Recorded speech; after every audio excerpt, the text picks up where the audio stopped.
We are in the book of Ruth. We were in chapter 2. I think we ended off in around verse 5 or 6 there.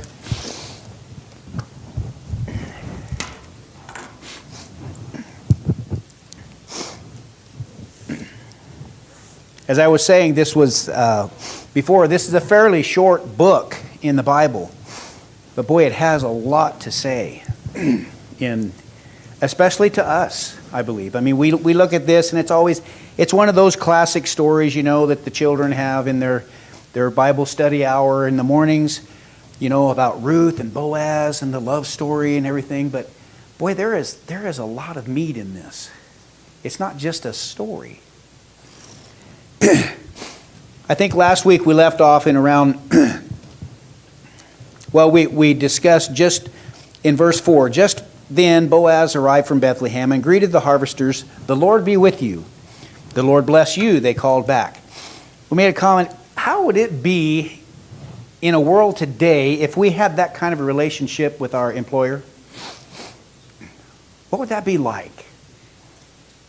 If we were employed by someone that would greet you like that? That would be phenomenal, wouldn't it? Because what is that saying? What is that saying? What's first and foremost on Boaz's mind when he greets his harvesters, his laborers, his servants? What is it? "The Lord be with you." Wouldn't that be nice to be greeted at the beginning of the work day like that? "The Lord be with you." And then to hear that back from your fellow workers? Unfortunately, most of the world out there would have no idea what we would even be talking about. In verse 5, Boaz asked the foreman of his harvesters, "Whose young woman is that?" So Boaz has come from Bethlehem. He comes out to the fields He sees his harvesters out there harvesting the barley, the wheat, and he sees a stranger out there, a woman. Whose young woman is that? What is that asking? Whose young woman is that? He's asking, whose is she? How were women identified back then? The husband. They were identified by the husband. Whose woman is this? So who does she belong to? And the foreman replied, "She is the Moabitess who came back from Moab with Naomi. She said, 'Please let me glean and gather among the sheaves behind the harvesters.' She went into the field and has worked steadily from morning till now, except for a short rest in the shelter." So the harvester, nothing has slipped past him, has it? He's seeing the foreman there. He's seeing everything that's going on in the field. He sees this foreigner. She's a foreigner. Sees her out there, and she is gleaning what's being left by the harvesters. This was a common practice. This was common for the poor people at that time to go out there, and the harvesters were told basically, we're not going to be gleaning the field. We're just going to be harvesting what's left. Leave that for those that need it. So he notices that she is a foreigner. But he evidently, when Naomi and Ruth came into town, as we've read before, it wasn't kind of a secret type deal. Women met them. Remember, Naomi says, I left full, now I'm bitter. I imagine the gossip around town was, hey, Naomi's back, and look who she's got with her. Her daughter-in-law. But she's a Moabitess. She's a foreigner. She come from that other country, that doesn't worship God. So the foreman knows basically everything about her and tells Boaz. But it's interesting. She went into the field and has worked steadily from morning till now, except for a short rest in the shelter. He noticed how ambitious she was. Noticed how, what would you say? Another word for ambitious. Why was she there gleaning? Because she was poor, and she's not only gleaning for herself, but who? Naomi. Naomi is an older woman. Ruth is the one that volunteered. Let me go out into the fields and glean. It wasn't Naomi saying, sitting on her laurels and saying, you know what, Ruth, you need to get something going here. Don't be just sitting around. Ruth had the initiative to say, we're going to need food. I'm capable. I'm going to go out and do it. I'm going to get it. And as it says, she's pretty efficient at it. She sticks with it. Did you have something? Yeah. And except for a short rest in the shelter, she was going from morning until now. So Boaz said to Ruth, my daughter, listen to me. Boaz said to Ruth, my daughter, listen to me. What does that tell us?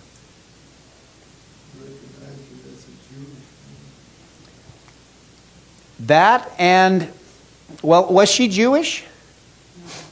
She was a Gentile, but like family, because he's already found out, okay, this is the one that came with Naomi.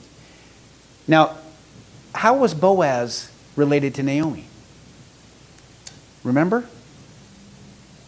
Elimelech? He was related through Elimelech. So he knew when Naomi came to town, he knew that, hey, there's some relation that came into town. Now he has connected Ruth with Naomi. He says, my daughter. That once again can tell us too that Boaz is considerably older than Ruth. I mean, I couldn't say to Jill or Cindy or Connie, my daughter. I could to Shauna, because she's considerably younger than me. She could be my daughter. And that's what he's saying here. You're younger, but I know you're your family, basically, through marriage. My daughter, listen to me. Don't go and glean in any other field, and don't go away from here. Stay here with my servant girls. Watch the field where the men are harvesting and follow along after the girls. I have told the men not to touch you, and whenever you are thirsty, go and get a drink from the water jars the men have filled. There is a lot in that right there. We can kind of just overlook that and say, well, it's just, he's just telling her how things are going to go here. Don't go and glean in any other field, and don't go away from here. Why?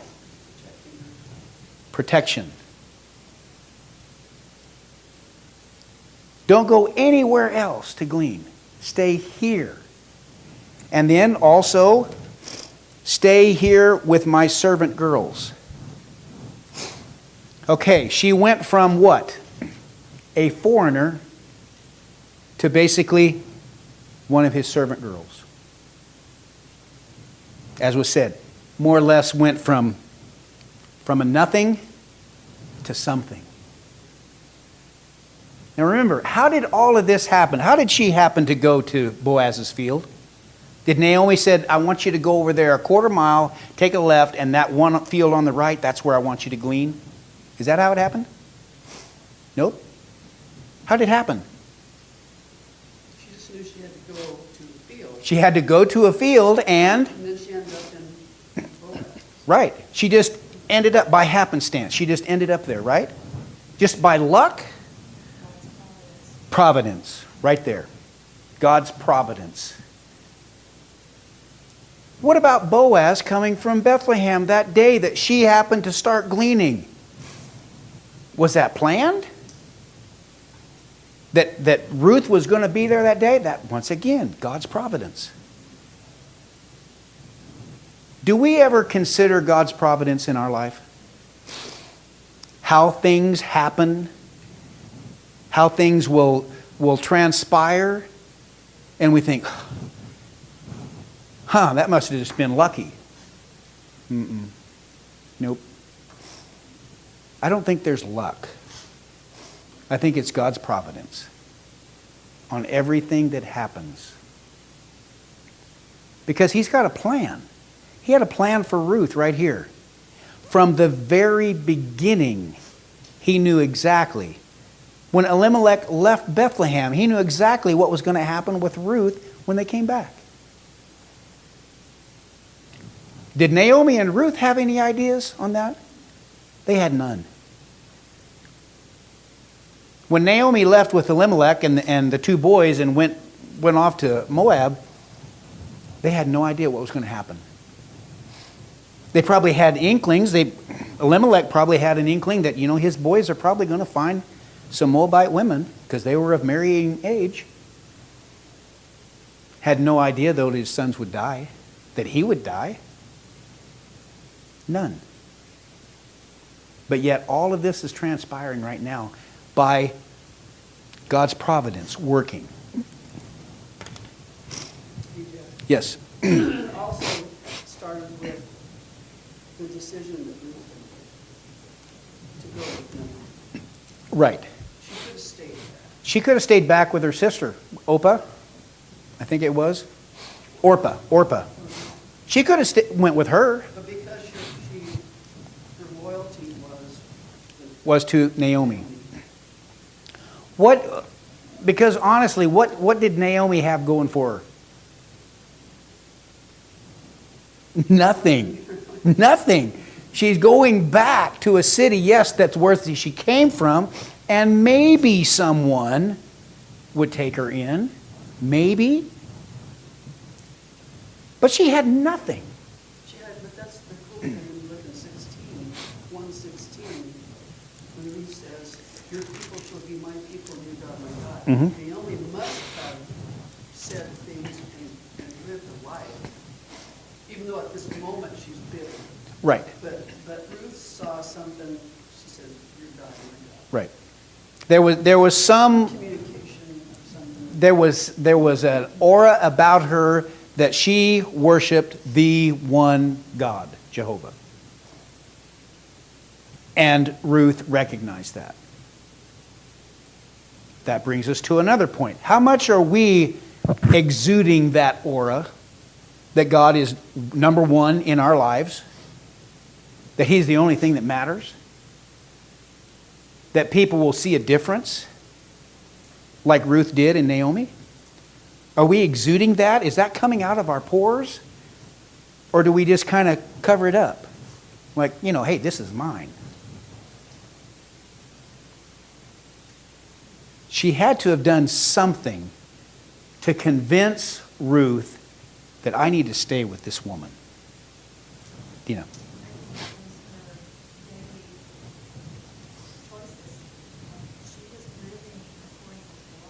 Mm-hmm. Yep.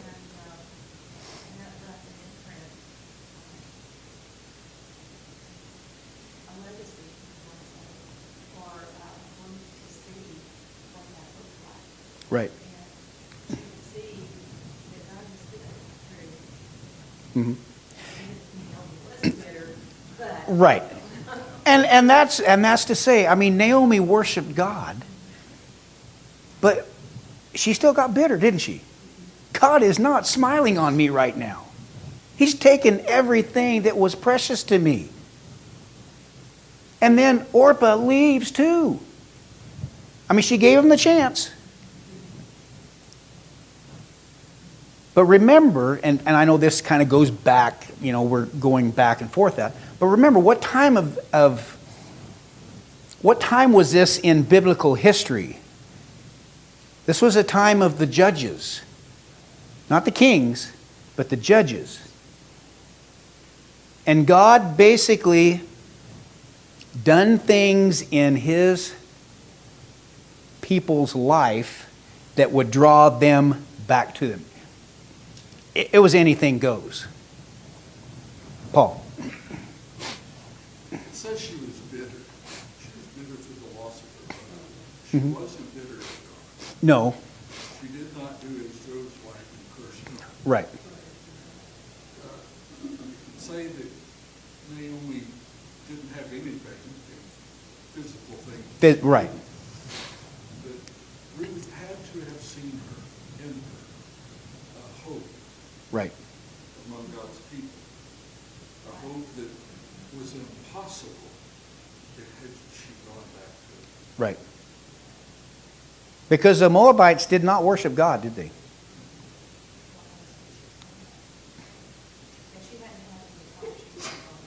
Right. Right. But as Joe pointed out, your God will be my God, your people will be my people. Where you go, I'll go. That should be our attitude, shouldn't it? That we are going to follow God no matter what? No matter what our past history was, that this is where I'm going to go. Okay, so he said, stay here with my servant girls. So he has uplifted Ruth from a foreigner to you're one of mine now. Watch the field where the men are harvesting and follow along after the girls. I have told the men not to touch you. Was that important at that time? It was very important because, as we said, during the time of the judges, it was a free-for-all.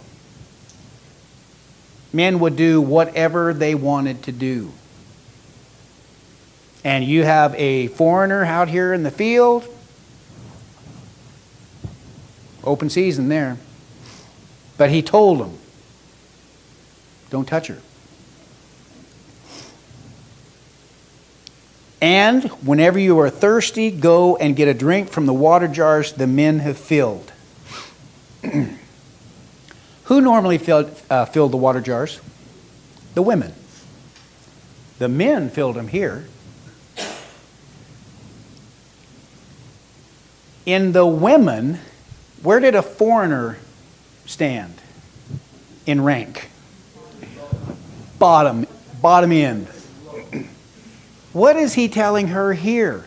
Not only is she to be equivalent as with the servant girls, but she is to drink from the same water that all the others are. She's a step up than just a laborer. Paul. Well, that's always been the principle among God's people. Foreigners were welcome to dwell among them. If what? If worship. Right. God. Mm-hmm. And if they would live according to the laws of the land. Mm-hmm. So when he received her that way, he was rightly exalting her. Exactly. She's already committed to follow Israel's. Right. That's the basis for receiving her. Yep. Because she was doing her part, wasn't she? She wasn't trying to freeload. She was doing her part. She was following. She could have went out there and grabbed a couple of sheaves of wheat and took off, stole them. She could have. That might have been her way of doing it in Moab. Every man for himself. But she didn't. She followed the laws, right? And that was the law with gleaning, wasn't it? That was she followed along with it. Your people will be my people. Your laws will be my laws. She's following right along with that. She's willing to give up what she knew, what was comfortable, for something that it's different.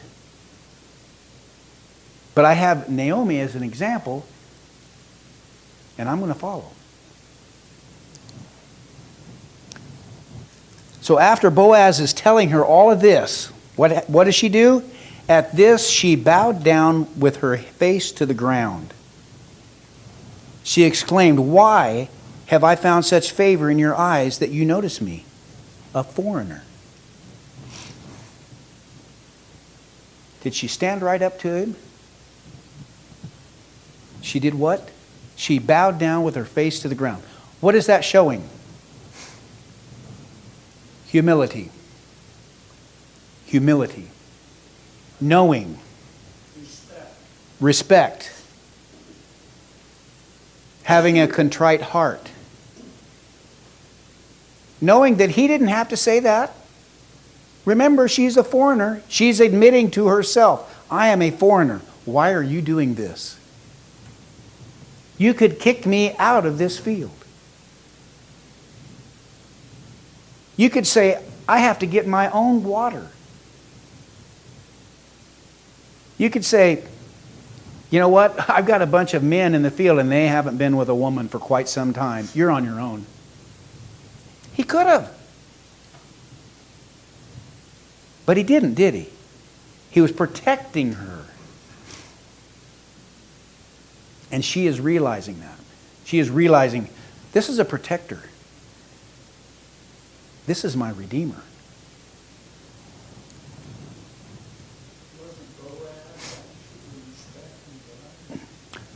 Yes, and as we get through on into this, we're going to make that comparison of what he is doing and how we should be doing the same thing. Verse 11, Boaz replied, I have been told all about what you have done for your mother-in-law since the death of your husband, how you left your father and mother and your homeland and came to live with a people you did not know before. May the Lord repay you for what you have done. May you be richly rewarded by the Lord, the God of Israel, under whose wings you have come to take refuge. There's a lot in that statement right there. And Lyle brought that up. How much is God working in this whole thing? All the way through, right? But who is he using? He's using Boaz. He's using Boaz as the one that is giving these blessings to Ruth. He's utilizing Boaz. Why? Why is he using Boaz? Because he, as we read up there, the Lord be with you, the Lord bless you. God was number one in his life, wasn't he? God is using Boaz because he is an instrument. He is a tool. Are we instruments and tools of God? Joe? He was also paying attention.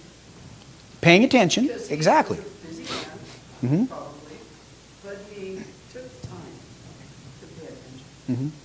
We know that he was a prominent man in Bethlehem, don't we? We don't know where he stood in society and that, but he was a very prominent man. He had fields. He was probably fairly well off. We know he was conscientious of his servants and his workers because he went out and seen them.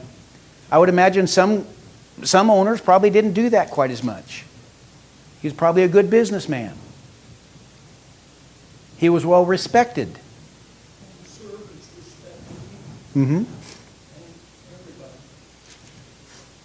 And in being that, God was honoring and blessing him. And now, he's giving Boaz the opportunity to be the redemption for Ruth. As we said before, Boaz didn't have to do any of this. He didn't. It's just one more thing that he has to be aware of, isn't it? But through this, he was able to help her. And also remember, he's thinking not only of Ruth, but of Naomi. Because he knows that he is related, doesn't he? I think that, what was it, kinsman? I think we read...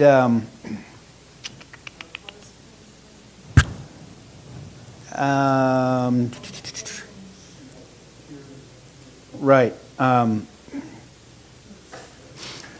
Yeah, in the beginning of chapter 2. Now Naomi had a relative on her husband's side from the clan of Elimelech, a man of standing whose name was Boaz, and he was considered the kinsman.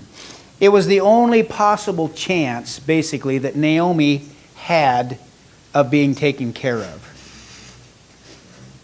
And because Ruth is related to Naomi through marriage, this is her kinsman. Even though she's a Gentile, basically. Now, Boaz was a Gentile also, wasn't he? Because he came through the lineage of Rahab. But he's still worshiping God like a good Jew.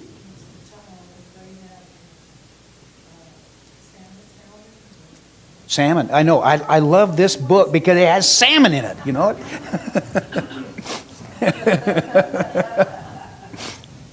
And that's further on over there, I think, in 4. But so Boaz is basically, may the Lord repay you for what you have done. May you be richly rewarded by the Lord, the God of Israel, under whose wings you have come to take refuge. Did Boaz at this time have any idea what is going to happen in the future for him, between him and Ruth? He didn't, did he? Let me back up just a second. You know, we consider Boaz as a Gentile. Naomi is an Israelite who departed and lived this. Yep. Ruth is not a pagan. Yep. And what is the basis of their kinship? God.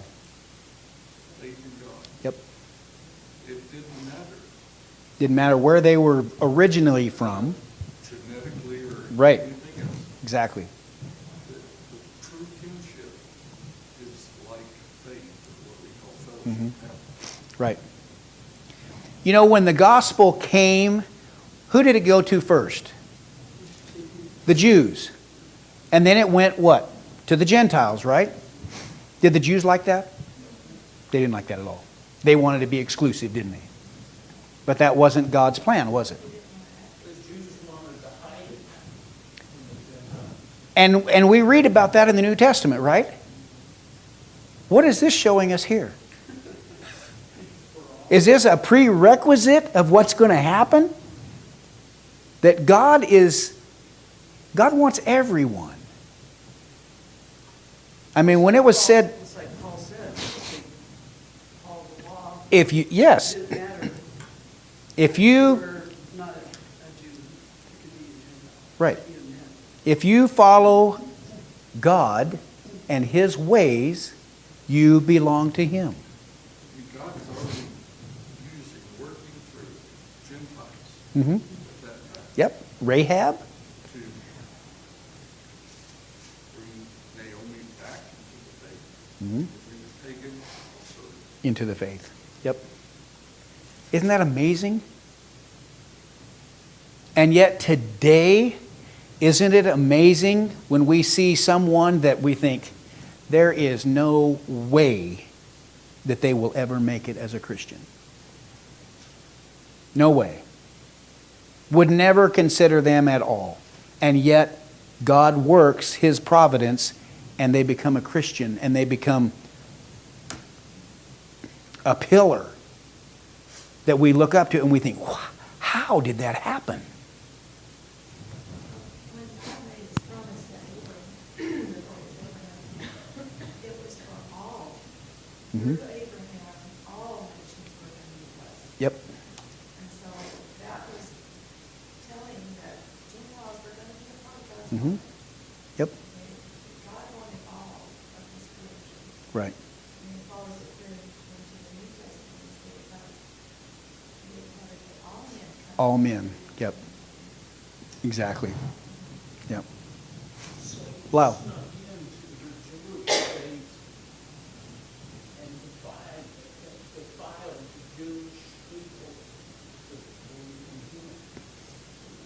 Yep.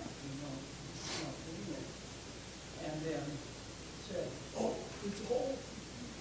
You've got to, and all this sort of stuff. Right. So he's basically being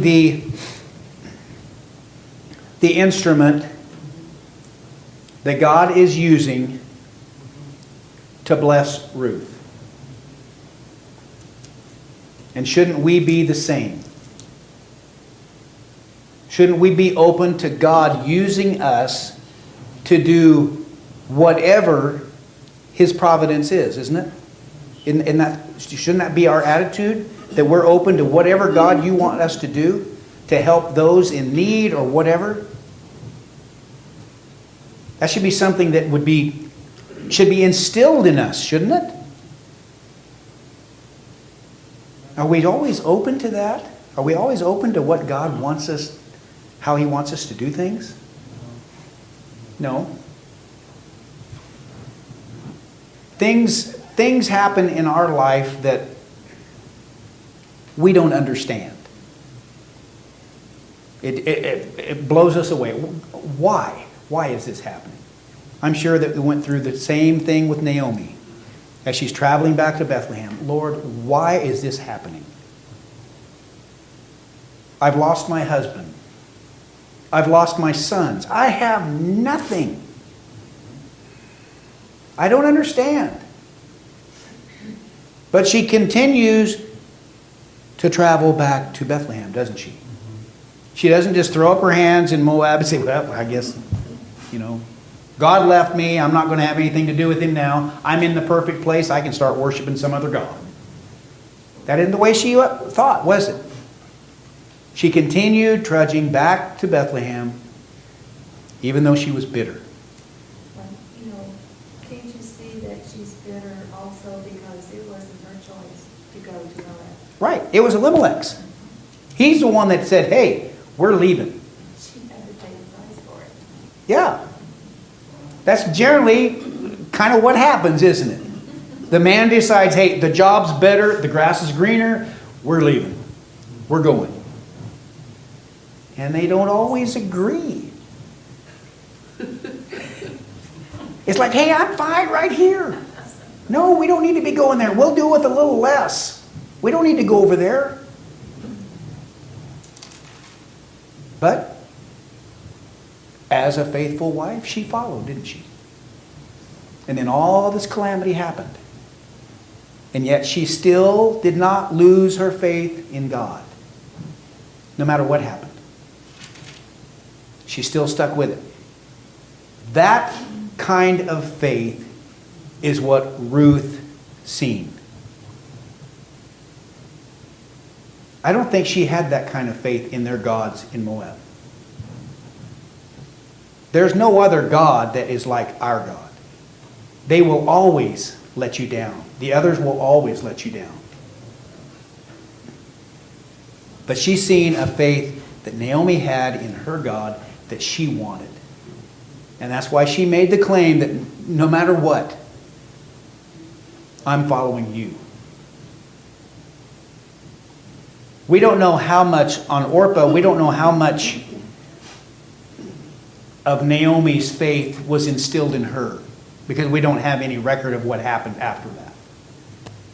If she went back to Moab and she got back into worshiping their gods or whatever, or if maybe she stood out like a sore thumb and she said, you know what, I'm gonna do something different here.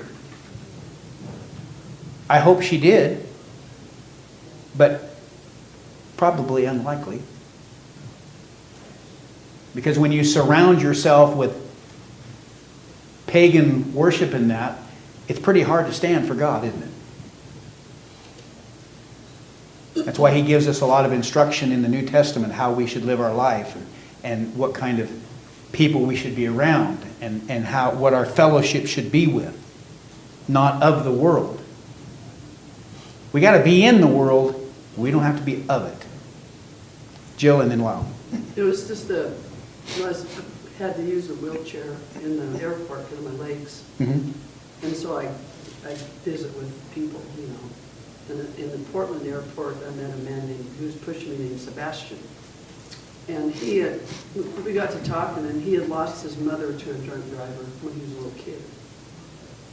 And went to live with his grandmother. But anyways, he had gone through some rough stuff, and we were talking. And the more he talked, I said, are you a Christian? He goes, yes, I am. And I said, so am I. And here we are in the Portland airport, right? Mm-hmm. And he says, do you know Amazing Grace? I says, yes, I do. He started singing, he had the coolest voice, and I started harmonizing with him, you know? Mm-hmm. It was just really a moment that, Right. that we were seeing together. And he encouraged me, and I encouraged him, and we sang, and people listened, and then he gave me a big hug. Mm-hmm. But just, I won't ever forget that. And Right. I know he won't probably either, you Mhm. know? And to think that he wouldn't have been there if his mother hadn't have tragically died. And maybe he, going to his grandmother, learning about God. Who knows? The tragedies in his life set him on a path that eventually ended up in the Portland airport pushing her around. How could we ever figure anything like that out? We couldn't. It's beyond us. But God knows exactly. Why did he pick that person to push her around in the airport? Wow, and then we're going to have to shut it down here. I think Naomi wanted to see what other countries were worshiping in a way, even knowing it was unacceptable to God. But God said, here's what this country's worshiping. Well, and we don't- And that's what I'm thinking of how, and then the others didn't know that. Yeah. But that put a Naomi in a spot that I should worship God. Yeah. Well, remember, Elimelech left Bethlehem because what? What was going on at that time? It was a famine. Yeah. They didn't have any bread. Bethlehem is known as the place of bread, the town of bread. Yeah, They didn't have any. right. In Elimelech's mind, he said, we need to go someplace where we can eat. Yeah. We can't do it here. And that's why he went to Moab. So that's the reason that they left. This wasn't Naomi's idea, this was Elimelech's. Oh, that's it. But in doing that, look how things fell into place. Yeah. Next week we will pick up there in verse 13.